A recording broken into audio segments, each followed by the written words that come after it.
मित्रांनो, आजकाल हे व्हिडिओज ना आम्ही जरा जास्त करतोय कारण की तुमचा ह्याच्यामध्ये खूप जास्त फायदा आहे. हे बघा, मी बेसिकली ह्या व्हिडिओमध्ये तुम्हाला 30,000च्या खाली सगळ्यात चांगले स्मार्टफोन सांगणार आहे आणि तुम्ही हा व्हिडिओ प्लीज शेअर करा आपल्या मित्रांबरोबर, फॅमिलीमध्ये, ज्यांना सुद्धा नवीन फोन घ्यायचा आहे. आणि हे का महत्त्वाचं आहे तुम्हाला सांगू का? हा व्हिडिओ का महत्त्वाचा आहे? कारण की फोनचे प्राइजेस लिटरली वाढत चालत गेले 6 महिने.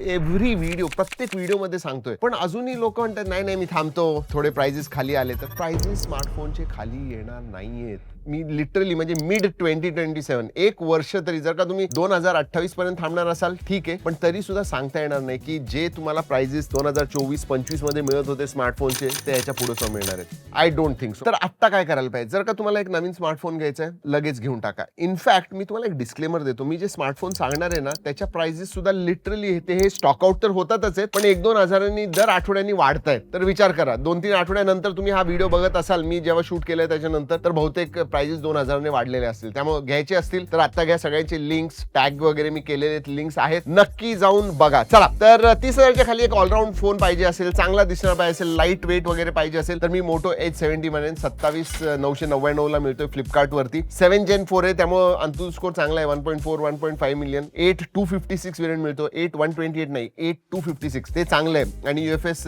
3.1 आहे, LPDDR5X रॅम टाईप आहे. 5000 mAh ची बॅटरी आहे, 68 वॉट चार्जिंग आहे, IP6869 सर्टिफिकेट. म्हणजे बेसिक सगळ्या गोष्टी ज्या आहेत ना त्या सगळ्या चांगले. एकच गोष्ट मिसिंग आहे त्याच्यामध्ये, ते म्हणजे टेलिफोटो नाहीये. अल्ट्रा वाईड आहे, प्रायमरी सेन्सर आहे, चांगले फोटोज घेतात. तर कॅमेराच्या बाबतीत सुद्धा काही प्रॉब्लेम नाही. तुम्हाला जर का डिस्प्ले वगैरे पाहिजे असेल आणि एक 5-6 वर्षाची अपडेट्स पाहिजे असेल तर मी सॅमसंगचा M56 म्हणेन. 24,999 ला मिळतोय. हो, Exynos 1480 आहे, ठीक ठाक आहे. त्याचा सुद्धा 7-7.5 लाख अंतुल स्कोर येतो. म्हणजे परफॉर्मन्सच्या बाबतीत इतकं नाही, पण डिस्प्ले जबरदस्त आहे. सुपर एमोलेड डिस्प्ले येतो. 120 हर्ट्जचा 1200 निट्स ब्राईटनेस आहे. डिसेंट कॅमेरे, रिलायबल आहे. म्हणजे जे फोटो काढतात ना, उगाच एक चांगला निघाला आणि एक खराब निघाला असं नाही.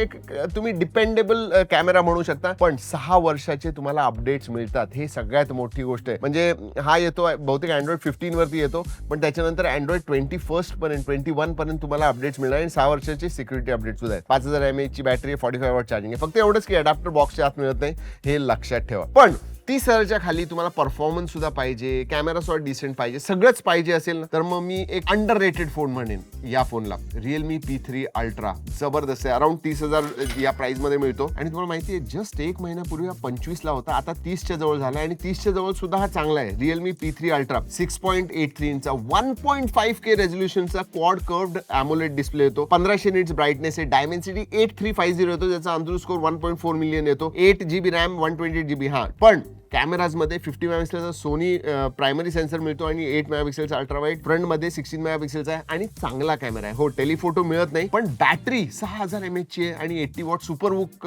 चार्जिंग आहे आणि अडॅप्टर बॉक्सच्या आतमध्ये मिळतो. आय थिंक 30,000च्या खाली हा खरंच जबरदस्त आहे. पण तुम्ही गेमर असाल, गेमिंग महत्वाची असेल तुम्हाला, तर मग मी Infinix GT30 Pro तुम्हाला सजेस्ट करेन. 29,999 अंडर 30,000 फ्लिपकार्ट वरती मिळतोय. मोठा 1.5K रेझोल्युशनचा डिस्प्ले आहे, पण 144 हर्ट्ज आहे. ते गेमिंग मध्ये त्याचा फरक पडतो. 8256 वेरियंट मिळतो. डायमेन्सिटी 8350 अल्टिमेट हा प्रोसेसर मिळतो. I think one of the best processors in this price range म्हणेन. कॅमेरामध्ये 108 मेगापिक्सेल प्लस 8 मेगापिक्सेलचा अल्ट्रा वाईड मिळतोय. 5500 mAh ची बॅटरी, 45 वॉट वायर्ड चार्जिंग आणि 30 वॉट वायरलेस चार्जिंगचा सपोर्ट आहे. अगेन 30,000च्या खाली फार रेअर आहे की तुम्हाला वायरलेस चार्जिंग मिळतं आणि हे सुद्धा 30 वॉट वायरलेस चार्जिंग मिळतं. So excellent. आता हा जो फोन आहे ना, हा जनरली स्टॉक आउट होतो, पण असेल तर तुम्ही घेऊ शकता. Oppo K13 Turbo 26,999 ला. डायमेन्सिटी 8450 मिळतो याच्यामध्ये. बाकी सगळ्यांमध्ये 8350 मिळतोय. त्याचा अंतुल स्कोर 1.6 मिलियनच्या वरती आहे. So one of the best performing phone. 6.8 इंचचा एमोलेड डिस्प्ले, 8128 वेरियंट तुम्हाला मिळते. 7000 ची सगळ्यात मोठी बॅटरी सुद्धा आहे आणि 80 वॉट सुपर वूक चार्जिंग. म्हणजे तसं स्पेक टू स्पेक बघायला गेलं ना,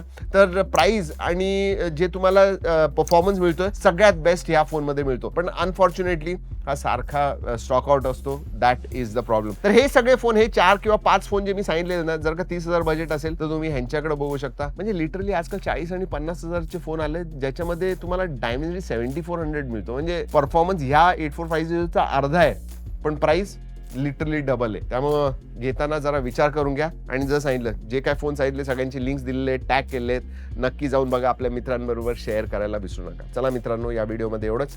पुढच्या व्हिडिओपर्यंत जय हिंद, जय महाराष्ट्र.